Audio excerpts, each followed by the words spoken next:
Assalamu alaikum wa rahmatullahi wa barakatuh. How's everyone doing? Assalamu wa rahmatullahi wa barakatuh. Alhamdulillah, everyone's looking good and healthy. Alhamdulillah, alhamdulillah. You guys can't see the cameraman, Abu Saif, but I'm telling you, he's looking very, very good. Alhamdulillah. That's right there.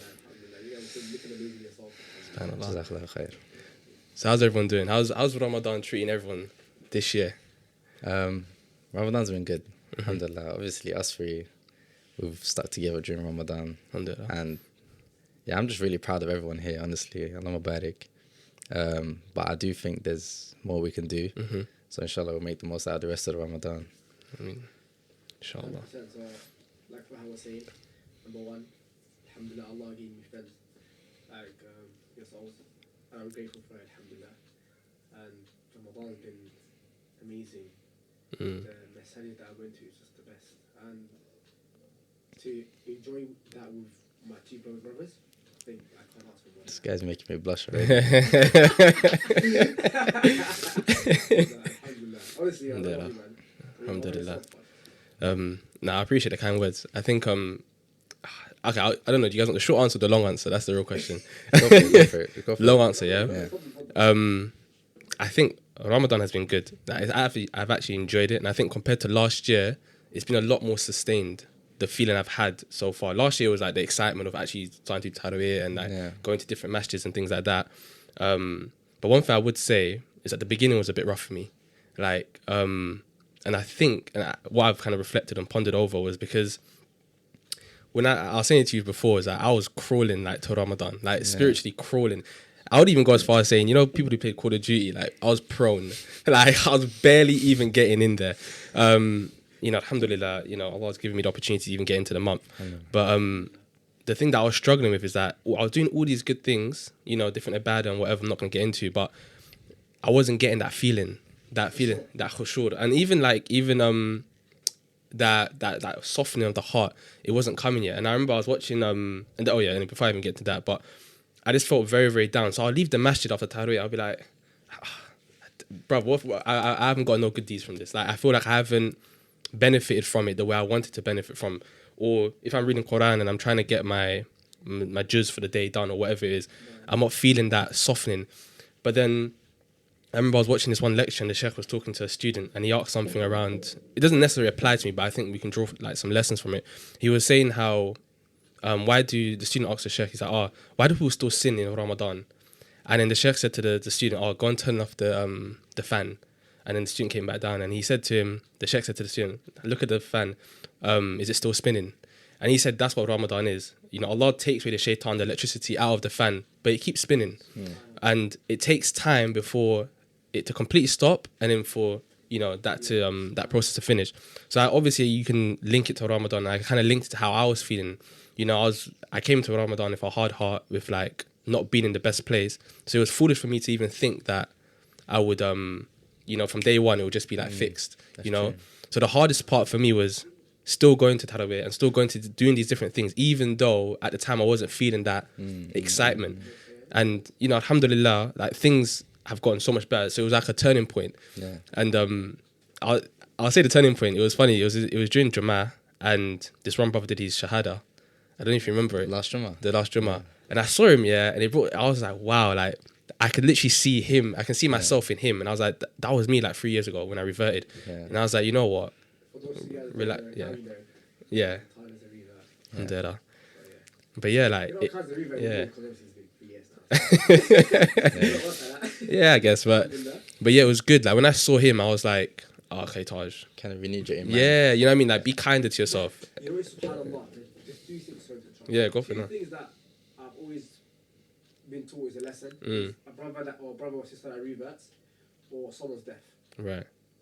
These two things are very, very powerful. Yeah. It leaves marks in the heart. Yeah, it does. It makes you deep life. Because at any point that could be you dead. Yes. And at any point, like SubhanAllah, the person that reverted, a few years ago you had 0 sins. You're like a fresh born baby. Yeah. What Muslim don't want that? Yeah. No one wants that. Yeah, exactly. So alhamdulillah. Yeah. So true. Yeah, I'm not gonna lie, I get really emotional when I see someone revert. Yeah. Because you think like this is like he doesn't know or she doesn't know, but this is the point in your Yes. life where it changes. Yes. Everything changes. Yes. And like, And it's crazy because like in the Quran, they always Allah always speaks about like he guides those who he wants, isn't it? Yeah. And I think he even asks questions throughout, like around, have I not guided you? And I look at someone who's reversed, and I think about myself, it's like, wow, I was completely lost, and I didn't even know I was lost. I was ignorant of my ignorance. ignorance is bliss. Yeah, you know what I mean. So seeing him, I'm when you see someone revert, you almost think to yourself, wow, that's actually the sign of Allah right there in his flesh, and it's beautiful, subhanallah. But anyway, like I was saying, alhamdulillah, Ramadan, it's been good. It just took a little time to get the gears moving and to get that feeling again. But subhanallah. That's interesting because what you said makes sense. Yeah. Like you thought you was immediately going to get results from Ramadan, but Ramadan is a month. Exactly. So like it kind of took time for the fan to slow down, basically. Exactly. I think I had a similar experience, but it was a bit different. I had the same feeling where I was like, I'd come out of Tarawih and I'm like, it's not enough. I was like, is this being accepted? Like, I don't know. I just wasn't really there. But Questioning yourself, basically. yeah, I was really questioning myself. I'm like, did I do enough? Did I do enough? Did I do enough? And I always felt like I was falling short. Yeah. Like, and then I think, for example, what I was saying when he called me to the tahajjud prayer, that really changed it. I think that really like kind of made me feel like, yeah, now I'm actually putting in the work. And like, To be honest, now you're making me feel emotional, man. now honestly, it made a big difference to my Ramadan. Because like even though Tarawih is like a bit long and some people are like, oh, it's 20 rakats. Yeah. For me, it was like, nah, like Yeah, I know what you mean. Yeah. it's weird. And what I was gonna get to is when you start practicing like yourself when you revert, or for me when I started getting onto the religion, I think like when you start practicing, you get like a sort of high, Yes. a sort of like good feeling from like yes. praying or learning to pray. Yeah. Then when you start doing your 5 daily prayer, at the end of the day you're like, yeah, I prayed 5 times Yes. a day. You get so Yes. excited. But now praying 5 times a day is like, yeah, like of course I did. Yeah. Yeah. So basically like your baseline of ibadah, it always grows. Yes. So that's what I felt this Ramadan. That's why I was like, when I was doing Tarawih and I was reading Quran and I was praying and I was praying my sunnah, and I'm like, nah, like You can do more. I can do more. Like the base, I don't get that feeling anymore. Because that means probably last year or sometime of Ramadan, what you've done is you hit every single target. But then this Ramadan is like, you're like, okay, I've done that last Ramadan, so what difference am I doing Exactly. to make it better? That's so true. Yeah, it's a good point. So basically, I kind of got complacent with myself. Yeah. Comfortable. Yeah. That's such a good point. It's like spiritual dopamine. Like, Yeah. you need to give yourself a different hit. Yeah, you like think of it like when they mention progressive overload in working out. Like you have to increase the weight on the bars for your muscles to grow. Yes. I think it's the same spiritually. 100%. Like don't get complacent with your 5 daily prayers. Yeah. Like that is the bare minimum. Yeah. It is the bare minimum. Yeah. So eventually, once you get past that stage, you have to add. You hit Yeah. levels then. Yeah, you have to hit Yeah. levels. So you can't get complacent. It's actually true because the baseline is your obligations. And like you realize there's more sunnah and like nafil things to do as opposed to Yeah. obligations. Like, people always talk about zakat, but there's sadaqah. Like there's actually more. Yeah. You know what I mean? More things, basically. You know what I mean? So it's like it's unlimited. Allah is made in such a way where the baseline is, in my opinion anyway, very realistic and doable. Yeah. Like only let's say zakat for instance, like it's 2.5%. Only 2.5%. Hajj fair enough, but Allah's forgiven that. He's, if you can't do, you can't do it. You can't, then it's rich, But alhamdulillah. when it comes to sunnah, like in a day, how much sunnah can you possibly do? I think it's like what 2 before fajr, and Yeah, to be honest, there's even more to be fair. there isn't a limit. Yeah, there isn't a limit. Because you can Yeah. wake up at night, like we do now, right, in the masjid, Yeah. right? Yeah, You could, there's no limit. yeah. There's no limit. Yeah, As So, long yeah. as you do your fard, and then in the fal or whatever you want to do, right? You could do it, alhamdulillah. May Allah reward you for that. yeah. So what would you say, like, to someone who's listening, like, when it comes to making the most out of the last? Because we're recording pretty much halfway in Ramadan. How could they make the most out of the last half? I think the most important thing is attitude. I think, like, if your attitude is not right towards Ramadan, like, understanding, like, this is the month for you to just be on point. Yes. And, like, me and Abu Saif was talking about this just before we started. I was like, Ramadan should, like, completely exhaust you. Like, this is your month to do everything. Give as much sadaqah as you can. Like, Yes. literally, like, Yeah. to the point where you're like, oh, like, I don't know how I'm gonna get out of the month. Yeah, like, I'm actually gonna make it out of the month. Like that. Honestly, that should be your attitude. Yeah. Even with your salah, like pray your tahajjud, and at the end of tahajjud, your legs should be finished. Like Yes. genuinely. Yeah. Like I don't know if I should say it, but my feet were swelling up. Yeah. Like genuinely, my Yeah. feet were swelling up from like Standing up. for Yeah. so long. Right? Some brothers, some ulama would say, if you can stand there for like 5 hours, right? But if your heart has not been touched, then the rest of your body has not been touched. That's so true as well. It's a good point. That is very true as It's a well. very good point. And that applies to every ibadah, not even just the salah. Like if you're reading your Quran, but you're just reading, Yeah. you're just reading, Exactly. then there's different, Exactly. there's levels. Exactly.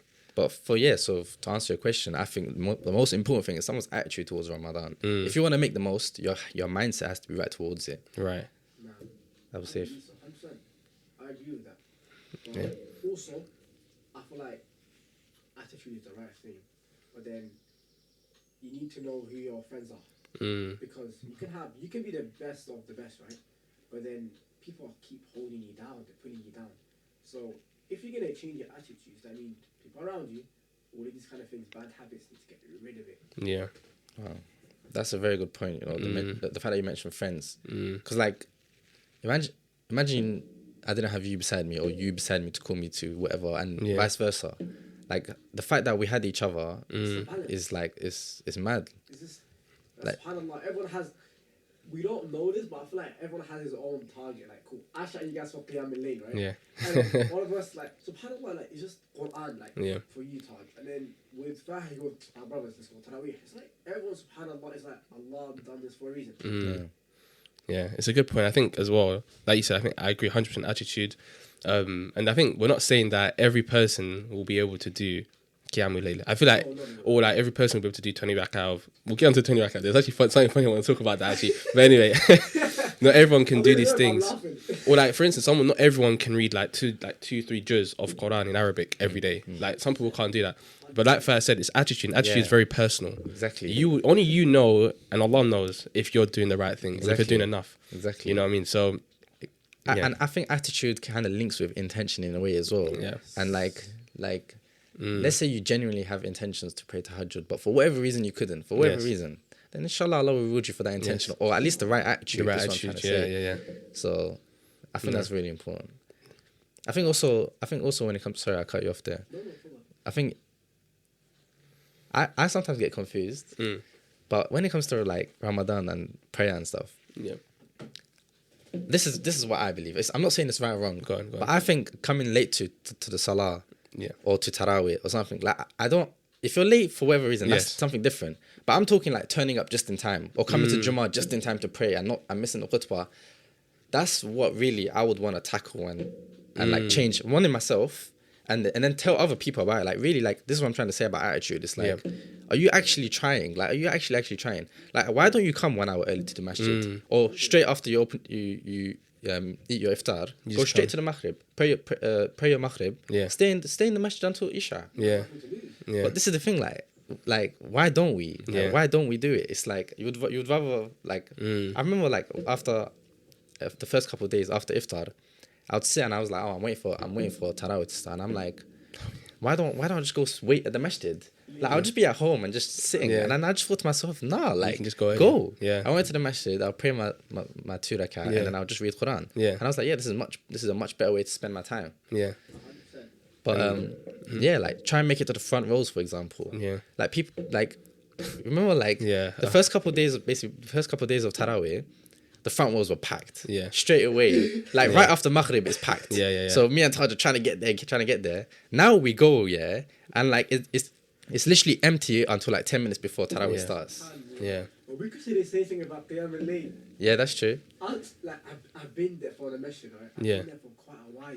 Yeah. And I've seen it go from the day one where everyone's so into it. Yeah. And it goes downhills to the middle 10 days, and it goes back up. Yeah. I was saying that to Fahad the other day. I was like, it's all right. We can get, not that we're going there late, but we're kind of like pressed for time. We're trying to get there. And we realized, oh wait, we're middle of the month, and you can just tell. You can tell. You can Yeah. be more relaxed. A little bit calm now. Yeah. Like, relax. Yeah. Before you had to get there like an hour early, without a doubt. But now it's like you said, around 8:45, people are coming around like 9 o'clock. And by the way, stuff like that. myself as well. Sometimes I do it. Yeah. I do it. I included myself. Do what? So sometimes I do go late. Yeah. Yeah. And so this is a lesson for myself as Yeah. well. Yeah. So yeah. Yeah, just links to attitude and Yeah. just trying to be at the front. Yeah. Like I don't know, for me, like, I don't know if you guys can relate, but don't you want to show Allah, like, I want to be the best. Yeah. I want to be at the front. Yeah. I want to show, like, that I really want to make it. I want it more than anyone else. Yeah. Like, that's really how it Yeah. should be. It's a good point. And It's like- a very good point. To be fair, I think I had this attitude from sports, like that Yeah. competitive nature. Yeah. But why not apply it to Deen? Like for example, me and Targe, we'll try, like, for example, we're gonna memorize just 30, for example. Yeah. Inshallah. And we're kind of gonna make it a competition now Yeah. on like who's gonna try and why not? Like, Yeah. why not? I want good for my brother and he wants good for me. So we're just gonna say, okay, let's see who can memorize first, or, so or true. stuff like this, basically. Actually, it's so important. And you know, it is like if it was your work, you know, you turn up late. I'll test you guys. Yeah, that would be good. But like, you know, if it was work and you turned up late, you would feel away. You get anxious and you'd be annoyed at yourself, and your manager would be upset. Yeah. But if it's like if you're trying to go to the masjids or whatever, you're blasé, you just turn up. Yeah, that's so true. And it's even like, and this is what I was going to talk about, the 20 rakah, isn't it? Versus the 8 rakah. And I'm not even here to even get into any sort of like What's thick. the ruling? Yeah, I'm not here for that, you know. But Give Stephen. but what I would say, yeah, just from what I've observed, and I'm not even going to say the masjid, I'm just going to say from what I've observed, it's terrible in the sense that I'm not saying everyone needs to pray 20 rakah.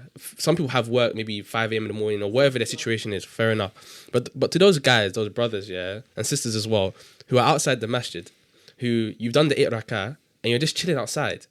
For me, it doesn't make sense. You could have at least done 2 more. Yeah. And then maybe then go. But you go because you just want to, oh yeah, well, I've done the bare minimum and now I'm going to go. And for me, it comes back to the attitude thing, because you'll be there, we'll be at the front, wherever, and you just heard all this noise and commotion in the back. People are walking out. Like, you're forgetting you're in the house of Allah, 1. And 2, people are still trying to maintain that khushu. It's not just when you're praying. It's a whole, like, Yeah. you know, when you enter the masjid, it's about being in other the, people yeah, as well. concentrating. Maybe you're making dhikr or whatever it is. So it's a little bit strange to me when I hear people screaming and shouting when they're leaving the masjid. Are you like, in my head, I think to myself, aren't you ashamed? Yeah. Like, in all honesty, you have people who are actually like you said, receiving more reward because they're praying more rak'ah, and you're laughing and giggling, celebrating because now you're leaving. For me, leave calmly and go home. Just go home straight away and go home and sleep and do whatever you have to do. Yeah. Don't sit outside the masjid. It doesn't make sense. Yeah, It's a contradiction. don't hang around. And even if you're gonna stay, right, at least sleep quietly. Yeah, Yeah, exactly. At the Even very if you do, least. but please sleep quietly. At the very, very least. It's just, Yeah. Alhamdulillah, that's the one thing where I like the masjid that I go to. Me and that one that me and Fahad Yeah. go to for Qiyam al-Layl. yeah. Bro, they don't tolerate this. Yes, yes. You know, everyone knows the level of respect. Yeah. Mm, Like, if someone make noise, everyone's gonna look at you like, yo, we it. yes, yes. So Yeah.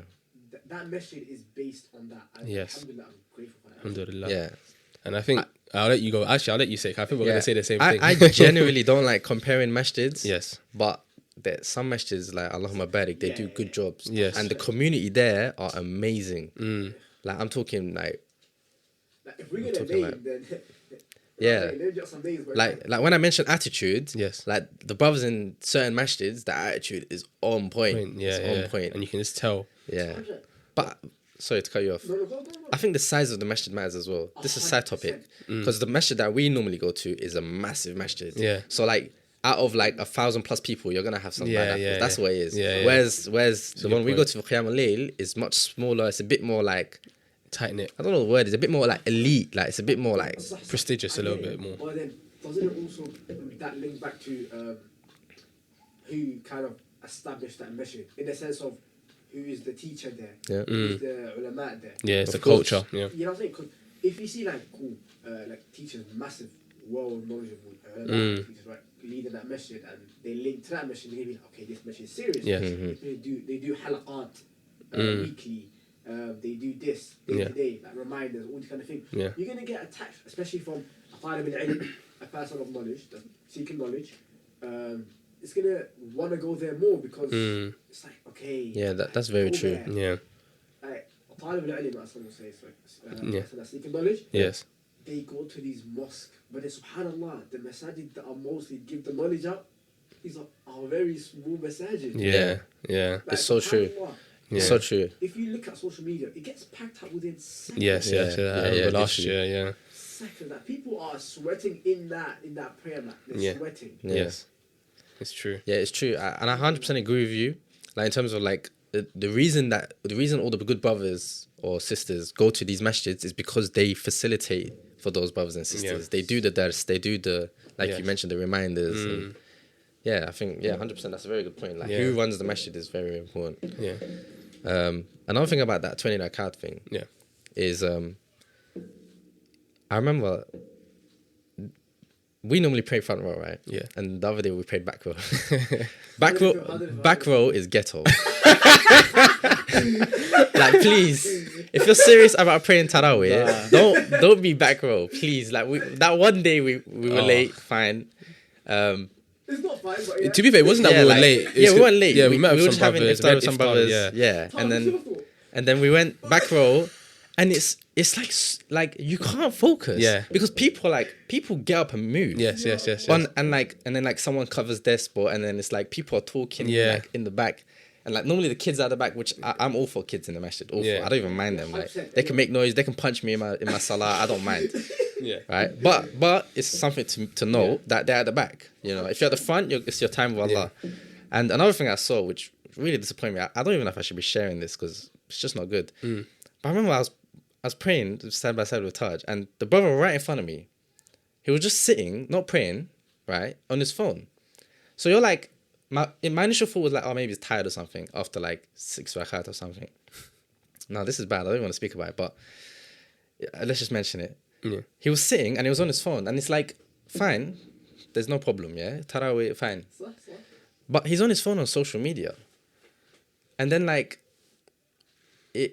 not only are you like harming yourself, yeah, you're not praying, and then if you're not praying, at least sit and read some Quran, or the least is listen to a reminder, listen to something or watch something. Like I say the least is stop distracting others. Yes, that's what I was gonna get to. Yeah. You're harming yourself, but you're also harming me, because you're right in front of me. You're saying I can see your phone, and I'm trying to pray.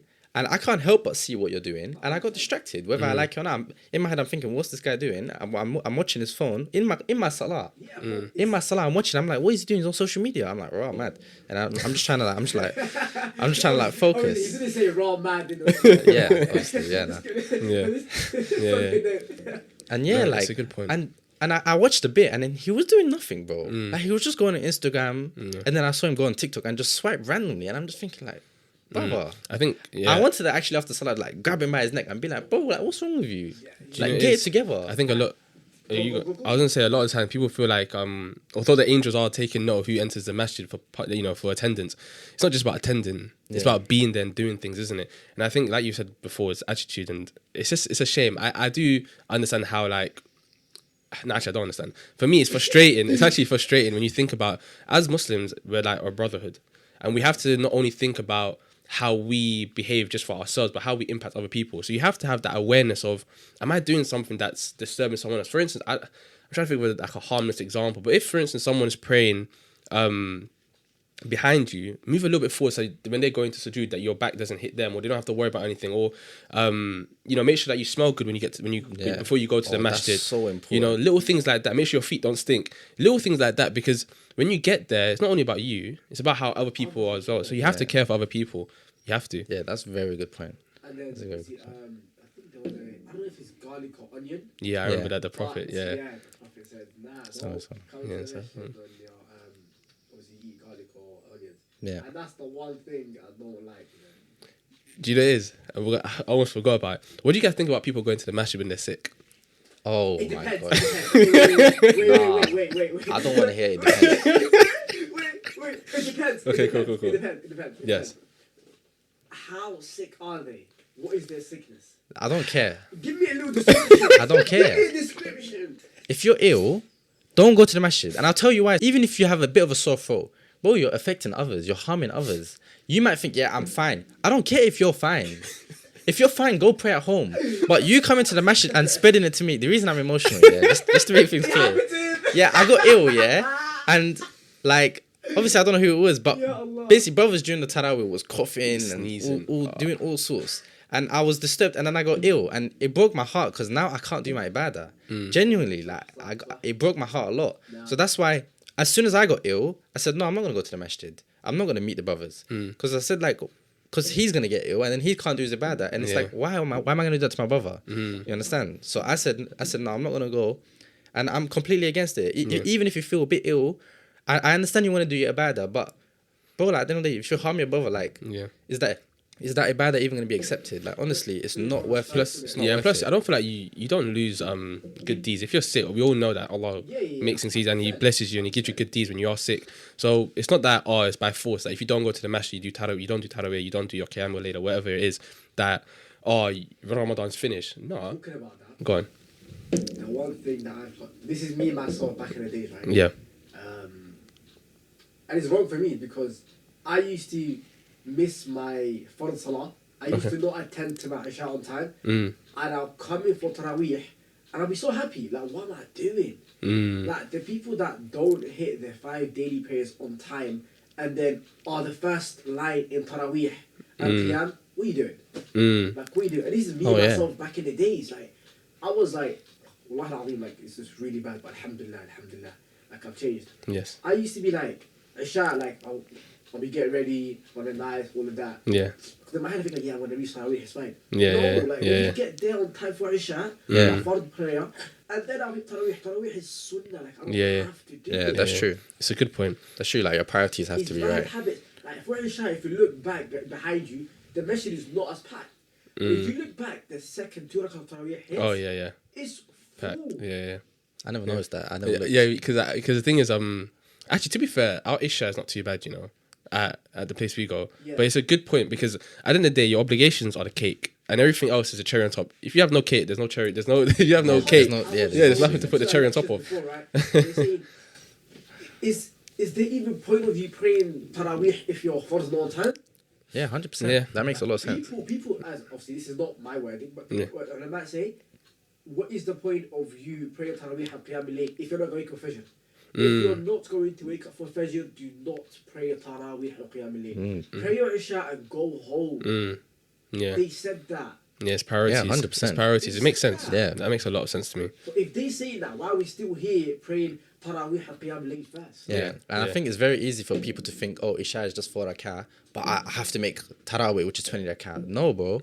Like, your Fard is Fard, and your Sunnah is Sunnah. Yeah, so, like, basically, obviously, if you can do both, do both. Yes. But I think what Abu Saif was trying to say is that if you're going to prioritize your Salah. Yes. Like, prioritize. Yeah, 100%. I mean, that's what's going to be asked on the Day of Judgment, isn't it? So yeah, that makes a lot. That's a very good point. It's a very, very good point. I think as well, with the whole sickness thing as well, it's like the question. I understand the question of how sick, or like, is there like a limit? I get that. You know, but I think honestly, ultimately, just has to be a matter of. I think this subject touches for her really. It really does. Because okay, what I'll say about, like, for example, getting ill in Ramadan, you can't fast. It's a disadvantage. You can't fast, and I'm just like, all the brothers are fasting, and I'm just there like not fasting, and you feel guilty, and then you think like, it hurts. Yeah. And then another thing is like, when you get ill during Ramadan, I think it's important to just say I can't fast. Because me, like, I'm so like, no, I have to fast. No, it's minor, man. Throat. I feel ill, minor. But it's not minor. And I made this mistake like the first 2 days. I still tried to fast while I was ill, and it just made me worse. So I just ended up delaying my recovery. Exactly. Whereas like, I actually think it's better. And I think if Allah has given you like this concession to say like, look, if you're ill, don't fast. Like, you don't need to fast. Then take that blessing. Like, if Allah's giving you that blessing, part of being grateful to that blessing is to actually take it. Accepting it. Yeah. So take the blessings, or say, okay, I'm not going to fast for the sake of Allah. Yeah. And say Alhamdulillah, and just focus on your recovery. Still do the best like with your ibadah. There might be a reason why you're ill. Exactly. Exactly. One thing I would actually say about me being ill is, you know, when we were speaking about, the first thing we were speaking about was me getting complacent with like my ibadah. I think being ill kind of hit me. And I actually feel like this was a sign from Allah subhanahu wa ta'ala, where it's like, I was getting complacent with Tarawih, even Qiyam al-Layl. Like, when I was praying Qiyam al-Layl, I was still getting complacent. And I feel like Allah just said, nah, this ain't gonna run. Humble him. Yeah, humble him, basically. Do you know? Humble So him. I swear, And you know I it actually is. felt that. That's the message I got. Yeah. So I got hit, and now I'm starting to recover, and now I can't wait. Yeah. I cannot wait. So now you have something to aim for. Exactly. Now I'm like even more fired up. Yeah. Whereas Yeah. subhanAllah, like, this is what I was saying, was telling me, like, may Allah bless you, about my illness. And he was saying like, how, like, because I was a bit down, and he was saying how, you know, like, this is a chance for Allah to remove sins from you. Yes. And honestly, Yeah, like, it's so beautiful. It comes back to what we were saying Yeah, about yeah. having good, right people around you. Yeah. And like, I'm just recovering. Yeah. Now I actually can't wait to get back into Do it. you know it's so mad? And I'm telling you, Allah is so great, because at that same time when you got ill and you didn't go to, you weren't able to fast and do tarawih, at that same time I was thinking, am I going to the masjid? And this is exactly when things kind of flipped for me. Like, am I going to am I going tarawih because Fat's going? And then I remember the night when you didn't go and I asked you, oh, where you at? And I was like, oh, Fat's not here. And I prayed the whole thing isn't whatever. And I went the next day. I was like, oh, okay, cool. Yeah. I'm actually going because, you know, Yeah. I want to receive the good deeds, not just because, you know. Because your brothers are Yeah, going. my brothers are going. Yeah. So it happened at the perfect time as well. Going back to that, subhanallah, right? Yeah. If, alhamdulillah, you're back now. Alhamdulillah. If I didn't get ill, I felt the same way for Qiyam. Yeah. But it's like, Allah is like reassures us. Like, Yeah. yo, like, no, you're not doing it for him. You're not going because we're going Yeah. brothers. You're going Yeah. because you actually want to do the ibad. And we Yeah. deep and realised it. Allahu Akbar. You know that Allahu lesson? Akbar, But yeah. he didn't know that we both Learn a learned the lesson. So it's just Yeah. crazy how everything works out. That's beautiful. So I guess And then when we go on, talk, yeah. we only obviously like the more we talk, that's the more we find out. Yeah, That's what it is. exactly. It's Alhamdulillah. crazy. So I guess like the main overarching thing when it comes to this, like how someone can maximize the rest of the last 15, 14, 13 days, however long it is, whenever this video comes out, it's about attitude. It's Yeah. about, you know, having the right intention. If everything you do, doesn't matter if it's small or big, make sure you have the right intention. Yeah. Having the right people around you. Making sure you're around the right people who are pushing you and make you feel uncomfortable. I think that's Yeah. in a good way, not in a bad way, but in a Yeah. good way. And what else do you think there is, like, if there's one other thing, or when it comes to just mentality and just how you should approach? One thing I would say is whatever Allah puts you through, there's a reason why. That's a very good point. Yeah. I think, you know, like, when I was thinking about, like, this whole mindset thing, Yeah. People might have heard this before, but this whole, like, this sort of, like, I think of it like it's camp. Like, because I've done MMA, right? Yeah. And You didn't know, now you yeah, just had to put that out there. And if you see a fighter's camp, it's like all they think about is MMA. Yes. Genuinely, like they wake up, they eat, and they train and train and train for like a month. And it's not sustainable, by the way. Yeah. It's not sustainable to be in a camp for the whole year. Yeah. But they do that camp to prepare for like that one night that they have to perform. I see Ramadan like that. Yes. It's your 1 month. It's a camp. It's not realistic. It shouldn't be realistic. Yes. Like your ibadah should be to the point where it's like it's too much for you. Like I said, your feet should be swelling from your salah. Yeah. You should Exhausted. yeah. Like genuinely, you should feel exhausted. Yeah.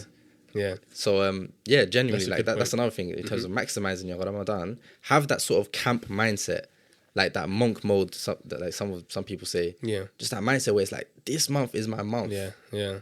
That's it. Yeah. Be grateful that you even got to that month. Yes, subhanAllah. That's SubhanAllah. part of Honestly. Yeah. Appreciation. Yeah. The amount of subhanallah al-azim, yeah, wallah al-azim, yeah, subhanallah. I don't know if you noticed, right? But in Sha'ban, you know, I feel like that's the month where most people die. Compared to other months, in Sha'ban, the month before Ramadan, Yeah. a lot of people pass away. I don't know if you have noticed. I didn't know that. That's very scary. May Allah protect us from that. Do you watch Yeah, Targe, I mean- right? Yeah. So it's like they told me, yo, like someone passed away. Like I think there was one time I got call from a brother and he was telling me he has 4 bodies that he washed. Mad. SubhanAllah.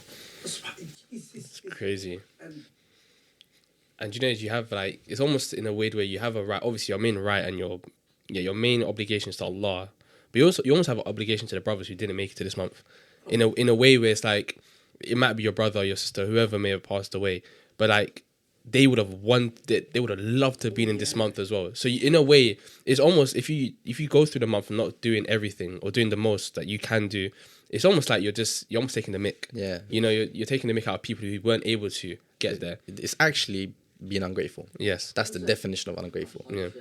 Yeah, I think what you said about death, you know, Abu Saif, I think it's such a good point because, you know, the month before Ramadan, if people are dying just before they get into this blessed month, it really does make you appreciate the fact that you're here. And now that you are here and you've gotten through the doors of, you know, of Ramadan, you have to at least make the most of it before it closes, because it closes so quickly. Like, we're already halfway through. Yes. And I think the last 10 nights are in like, what, 3-4 days from now? Yeah. You know, and it's just, it's crazy. It's actually scary when you think about it. honestly, I don't believe how. I still don't believe it how we leash in the middle of Ramadan. Yeah, I actually don't believe it. it's ridiculous. Yeah.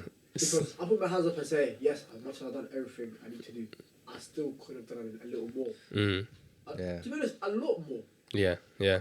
You know, you always feel like that though. Yeah, Like everyone You're always always feels like that. Yeah, you Yeah. always are like worried. But I think it's a good trait. yeah. It is a I good think it's actually trait. I think it can be a bit too much sometimes. Like I have this problem Yeah, where I always feel like I'm not good enough. I'm not good yeah, enough. yeah.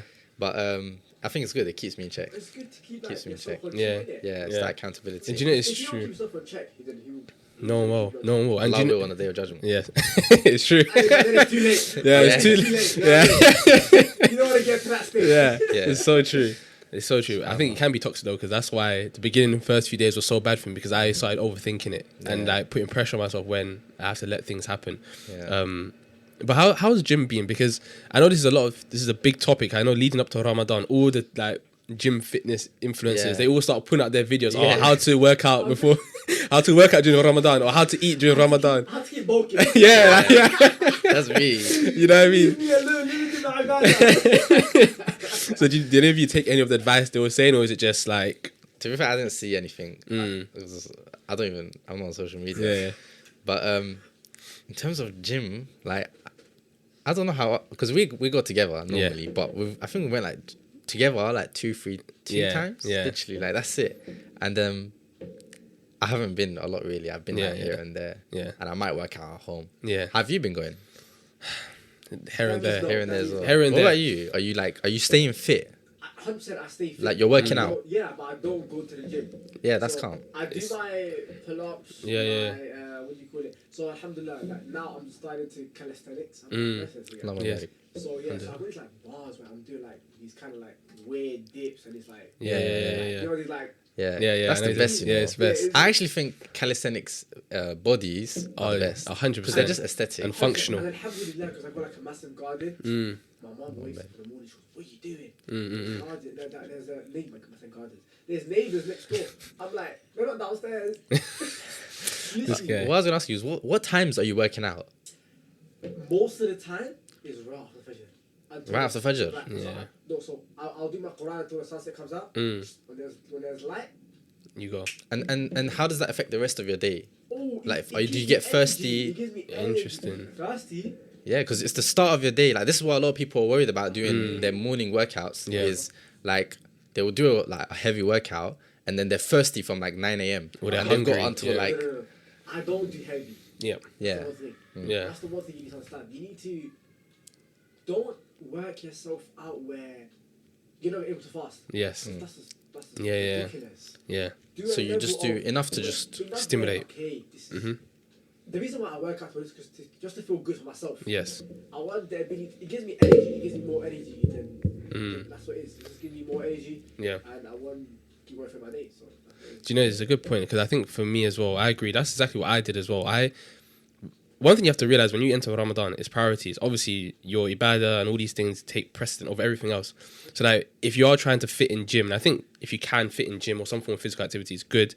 But if you are, like Faz said, you have to be very picky as to when you want to work out. Yeah. Some people say they prefer working out straight after Fajr, like you said, or before iftar. before iftar, or even some people do it midday after dhuhr and stuff. Between the Dhuhr and Asr. Yes. So you just have to figure out what works for you. There's so many drawbacks for both, isn't it? But what I've found, I've liked the idea of doing it just before iftar, like maybe an hour before. So when I get home, I can break my fast, have a protein shake or whatever, and then that's it. Yeah. Fajr, I've said I wanted to do Fajr, but I've only done it maybe once, and it was good. I actually did think it was really good. I think it's the most optimal. Like you said, you kind of wait until the sun rises, then you go out. Yeah. But So going Yeah. back, sorry, cut you off. Going back, you know when you said doing it before it fast, Yes. before you break your fast. The reason why I stopped doing that Go on, yeah. is because there's a period of time where Allah accepts your du'a. oh, okay, I see. Yeah, I think I know what you're So doing. Yeah. I don't really. Missed don't the wanna miss opportunity. that, Yeah, that's a good My point. parents were like, guys, sit in the house, everyone sit, everyone reads Quran, makes du'a, no one moves. Even my mom, like, we force her to get out of the kitchen. So what is that? You mentioned it. What is it actually? Like you said, there's a period. It's just before like you break your fast, like du'as are accepted. Yeah. Okay. So Yeah. I don't know the period, only Allah knows. Yeah. But they say a period. Yeah. I guess what make it the best thing to do is 1 hour before you break your fast. Just sit down And reflect and read and make And dua. obviously, I Okay. push yourself and your family. Yes, yes. Get your family, sit next to me. Read Quran. Yeah. What do you need to do? It's a good point actually. To be fair, that of course, that takes precedent over anything, isn't it? At the end of the day, Exactly. yeah, that's such Good a that good you point. mentioned that. That's a benefit. Yeah, that's a And good then point. Imagine you doing that on a Friday. Yeah, when you Because on a Friday is between Asr and Maghrib. There's an hour where Allah accepts all the dua. yeah. Even isn't it between the two khutbahs as well?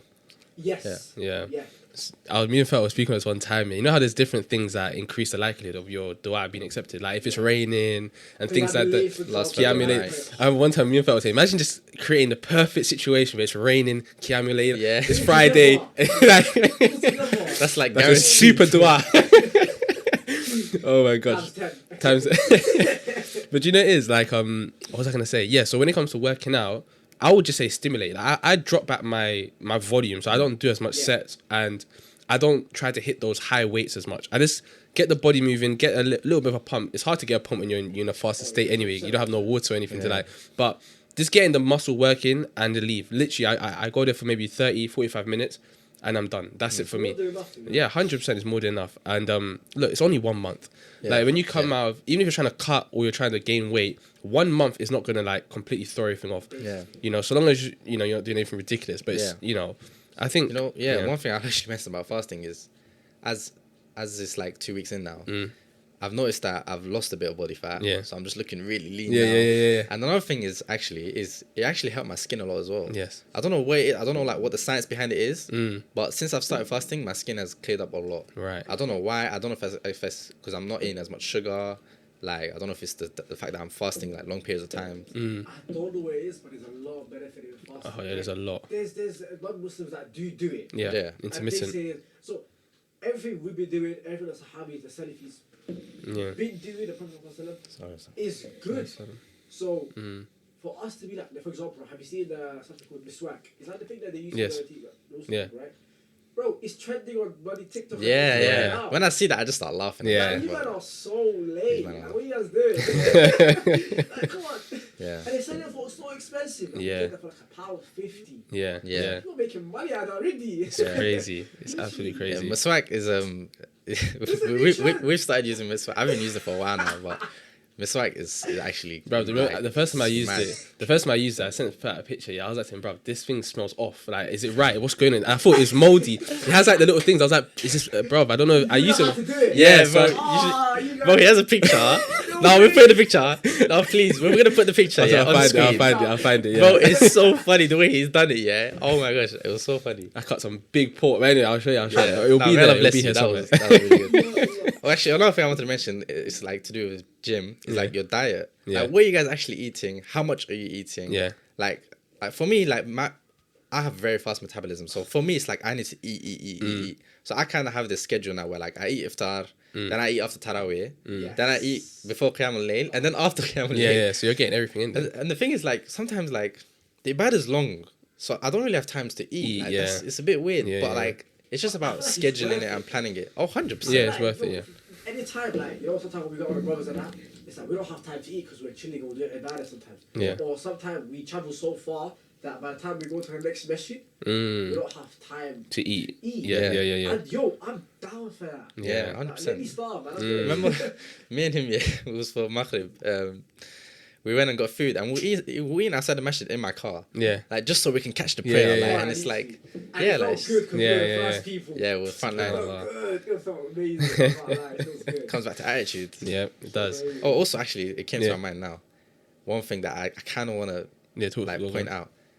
Early on in the podcast, we was like not criticizing, but we're basically criticizing other people. Yeah. And I'm very scared of criticizing other people. Yes. You know when by the way, brothers and sisters, anything we say, it links back to us. Yeah. Yes, In yeah, the yeah. past and now. It's either Yeah. we've done it before Mm. or we are doing it and we're trying to improve ourselves. Exactly. Yes. I just wanted to make that disclaimer. Yeah. I don't want to come on this podcast and act like I'm all this or that. Yeah. And I'm looking down on these people. Never, ever, ever. 100%. That brother that we're speaking about might become ulama one day, Yes. and I might be a kafir one Yes. day. Allahu alam. Yes. So may Allah guide us, Yes. may Allah protect us, and may Allah guide those people as well. I just wanted to say that. Yeah, It and kind of also- sat uncomfortable with me. Yeah.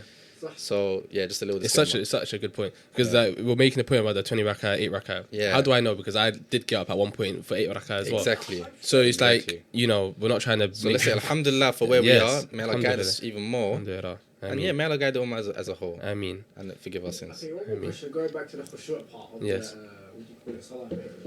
What do you guys think about the 8 rakats and 20 rakats? Like some must do 20, some must do 8.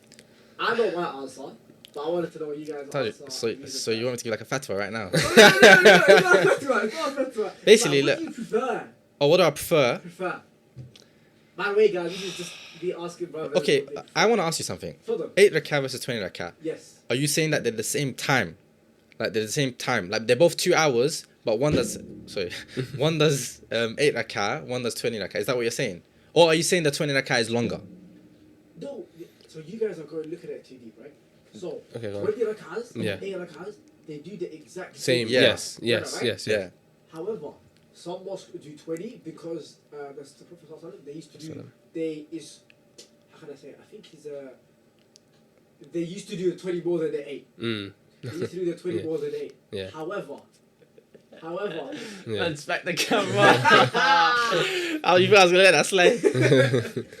Yeah. however, Mhm. the reason why, I'll tell you my reason basically. Yeah. The reason why I like to pray 8 is because it's more khushu'. Mm. Like, you know, like by the time where it stays in the Quran, Mm. with 8, it's like cool, we have time to like Yeah. digest it. But with 20 is that by the time you feel it and one page is done, they go into.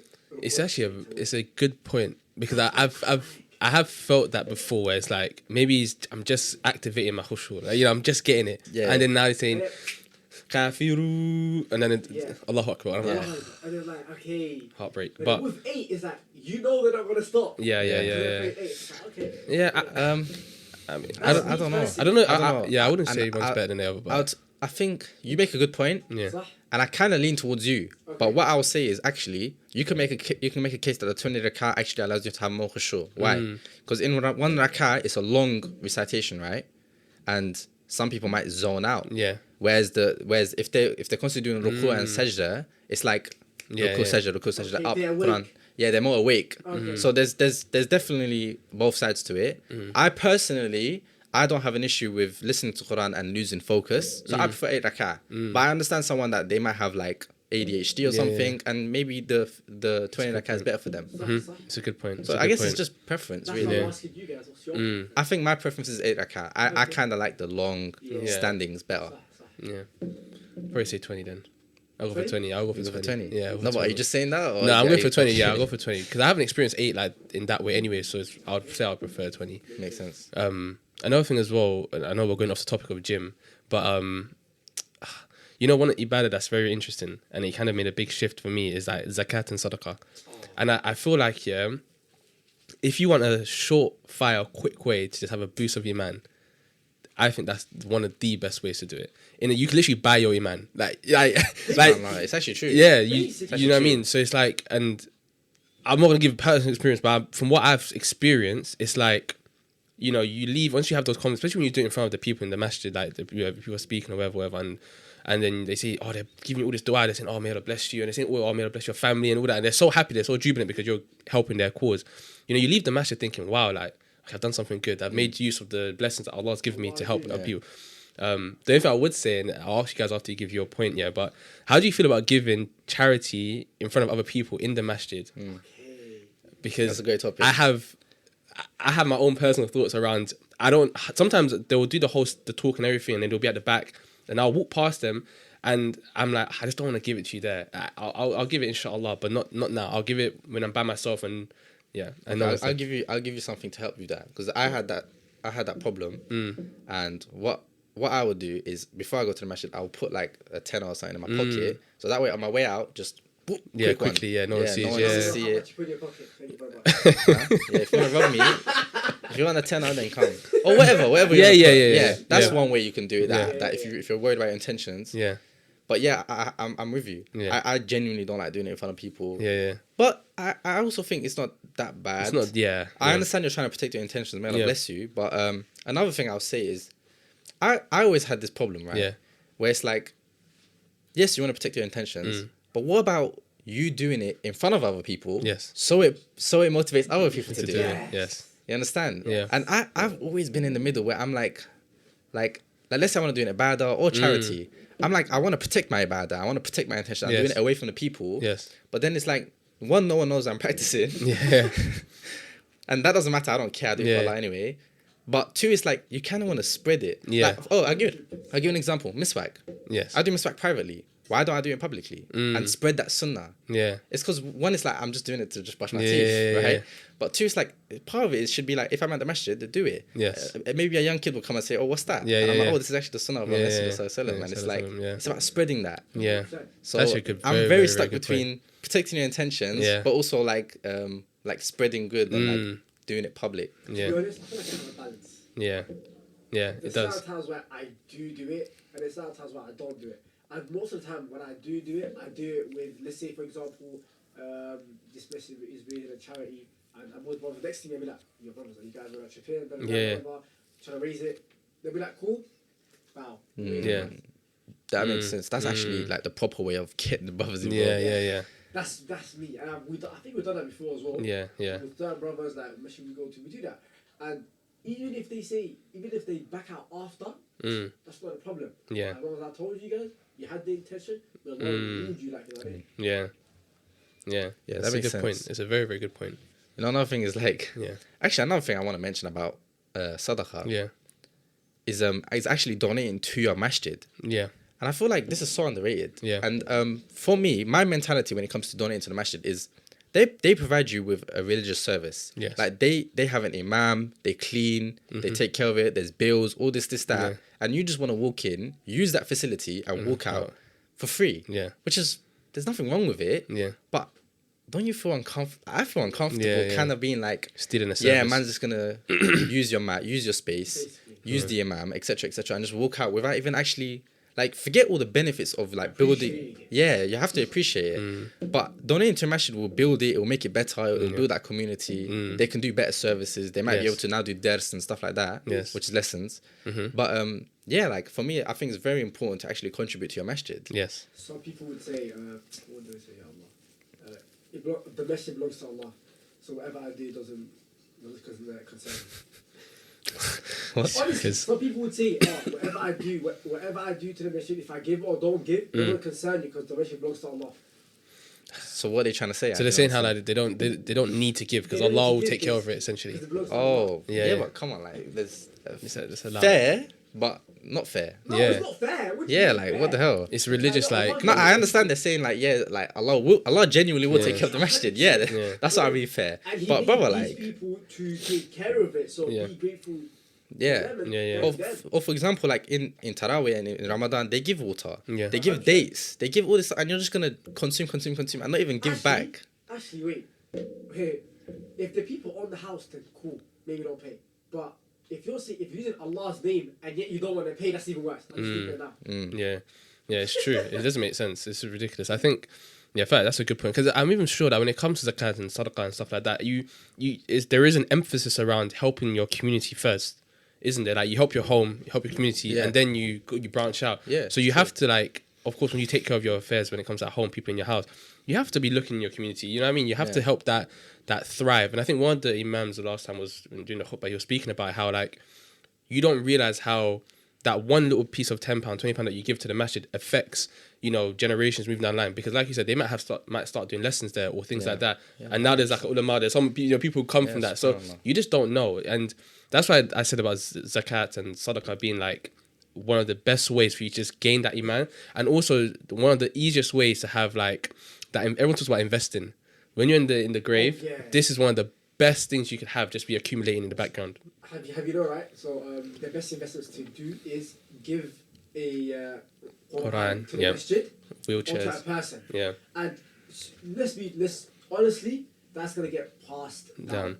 They say leave it in a masjid because everyone's gonna recite the Quran within the masjid. Yes, right? yeah. That's number one. Number two is I think it's a wheelchair to a hospital. Yeah, I've heard of that one. Cool. And then Isn't it like a water well? I've heard about water as well. water well and Building a masjid. A masjid. A masjid. Yeah. And I'll be really honest, and inshallah, may Allah make it easier, and we all come together and we'll have wealth and health. I mean, I'm planning to build the masjid with you guys. that would be Straight good. up. So, SubhanAllah. honestly, guys. you guys making me smile. Yeah. That's a great idea. Yeah. Yo, brothers, It- you it- know, like, you know what I'm saying? Like, I'm not gonna lie, there's mad projects on our so, mind. there's so much. like, It's mad. inshallah. But Inshallah. I don't think we should say on the podcast for obvious reasons. Yeah. 100%. Inshallah. I feel evil. So- But you know, like it's so subhanAllah that you mentioned it. Like imagine, like for example, I would go to the masjid and I'd pick up that Quran, Yeah. random Quran, Yeah. but someone donated that, Yeah. and maybe he's not even alive anymore. Yeah, it's mad. So he's getting the reward for that. Or even like you said, like you know how like you donate to your masjid and they might do a lesson that then Yeah. make ulama. The ulama today were results of other People's people's given, yeah. of the people Yeah. before us. So Their every charity. time they touch my heart, someone in the grave, inshallah. He's gonna get that Yeah. reward. Subhanallah. You know, it's mad. Subhanallah. So it's like, yeah, it's just beautiful. Yeah. And as they say, when you do die, the only thing that's going to be with you is that your righteous son or daughter. Yes, I heard Your that. bath, something that's in your name, as like called away or masjid or these kind of things. That's the one that's going to count for you. Yeah. You know what I'm saying? Everything else is gone. Yeah. Another thing I want to say. Last Ramadan, when I gave my charity, and I want to ask you guys' opinion, but I think I have my own opinion. But do you think it's better to give one lump sum, like big amount, or to split it, When you say split, do you mean like split like amongst throughout different the month, Oh. throughout different charities? Right. Because I done this last month. I just got gassed. Yeah. And just gave a lump sum. and then Let me guess. It was the first few days. huh? Yeah, it was. Actually, I don't even know. I think it was I think it was the first yeah. few days. Basically, I got gassed. Yeah. And I put a lot of money, and yeah, I then remember. basically I didn't have money. I didn't have money for the rest of the month to give. Yeah. And then I was like, okay, whatever. But this month I was more like smart about it. Yeah. So I'll put the listeners on now. Do this, yeah. Let's hear Targe's opinion first. Yeah. Let me hear what you guys are gonna say, and Okay, I'll cool. say then. Yeah, for me, I think you're gonna say what I did. I'm doing now, but you know, last year it's funny 'cause I didn't have a job or anything, so I couldn't give anything. I was stuck, and it was so annoying. Yeah, I remember that. And, This guy was so annoyed. I remember. He was at the masjid, and you know what he was thinking? I remember, like, may Allah bless him, yeah. But I remember, like, when the guy's giving the speak about the charity, yeah, and like brothers are giving, this guy's just like this. I don't even look at swear, him. like, I don't even look felt at so him. bad for him. I was like, bro, I don't even look at At you. one point, yeah, I even offered him. Oh yeah, I don't know if you remember. I remember. Yeah, I the said, 500 Taj, was look, like, if yeah. you want, I'll give in your name Yeah. and just pay me back later Yeah. or whatever. Like, just let me. What did he say? I said yes, but I think I didn't go through. No, with it. no. Oh, I He don't know. said, no, yeah, he said yes. Then he didn't go through with it. I think he ended up giving it himself or something like that. Yeah. So it's like, do you know what it is? It's mad. So this year, what I did is, and I think Fat's going to say this anyway, but it's like I was prepared. I'm not going to say much 'cause I want Fat to kind of deliver on it, but I kind of prefer spreading it across different charities. 'Cause I feel like there's a lot of people you can help, even if it's £10, especially when you start sending it to different countries where the currency is, Yeah. you know, whatever. So that's my opinion. I don't know about you. Me I'll be personally, safe. I think like we all had that stage where we just cash out one time. We all been that stage. I've been that stage before, but Yeah. this year the way I structured it was very well. Yeah. Because you need to understand, right? You can give the first 10 days, one day, massive Yes. amount. But in the last 10 days, there's layers of qadr. You Yeah, don't wanna miss out on yeah. that. You don't want to miss People are out. saving for You know what I'm saying? People are saving for You know what little I'm saying? qadr. Personally, what I do, subhanAllah, let's say, by the way, I'm not saying I do give this much, but Yeah. let's say I do give £1 every single day, right? Yeah. But the last 10 days, I'll double it. Yes. Yeah. That's what I do. Makes sense. It's It makes nice. sense. Yeah. That makes sense. See, Yeah. this is what I like It's nice. speaking to people because you kind of learn like Yeah, little tricks. little tricks. Yeah, Yeah. You do like, the maths, you do the maths, I'm doing £1, right? The first 20 days is £20. Yeah. That means the last 20 days are going to be what? The last 10 days are going to be 40. Done. Yeah, You have to collect £2 a day. That's it. Yeah. Yeah. yeah, that It's a makes good point. sense.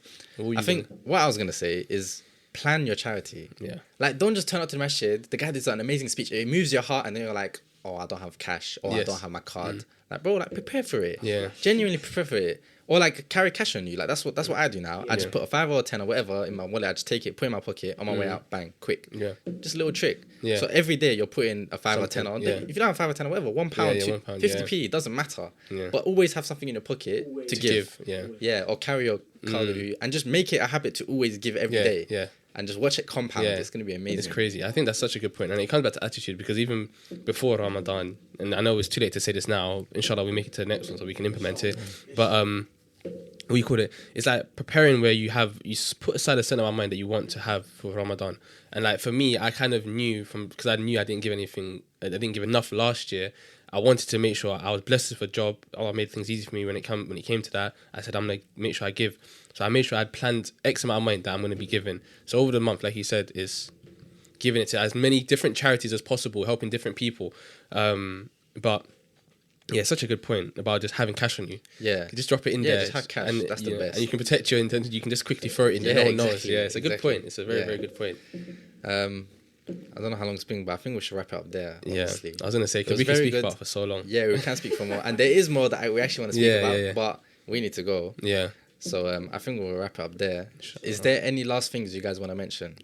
I think you said it already, but just have the right attitude. I think you have a few more nights, a few more days left of Ramadan. Just make the use of it, make the most of it. Sorry, and yeah, I think that's all I can really say. I guess. Yeah. So, what I would think is, and I'll say it and I'll say it again. Just read your Quran. Not like at least you have 5 minutes a day. Yeah. You go to work on the ground. Exactly. Yeah. That's It's what nice to listen to Quran. Recite it. As they say, Alif Lam Mim is not one ajr. It's like it splits Alif 10, Yes. Lam 10, and Mim 10. And another one as well is the people. Let's say, for example, right, Targe and Faha. Let's say Targe recites the Quran so fluid, or Faha recites it so fluid, compared to a person that does not recite it as good. The person that does not recite it as good, they get more reward. Yes. So try your best. Yeah. Yeah. Allah knows you're trying. If you do try it, then that's what Allah needs. Yes. That's what it is. What were you fair? And that's what So yeah, obviously this is our first episode of our podcast. We're gonna have videos and other content coming soon, inshallah. So I just want to say, like, just support us in it. Like, share it, show it to your brothers, show it to your family. We're gonna have very beneficial content coming soon, inshallah. Yeah, we'll wrap it up there. Just a quick disclaimer that anything which we have said is incorrect is from us and Shaytan, and Allah and His Messenger sallallahu alaihi wasallam is both free from it. And we'll end it there. Thanks for watching, everyone. Jazakallahu khair. Assalamu alaikum wa rahmatullahi wa barakatuh.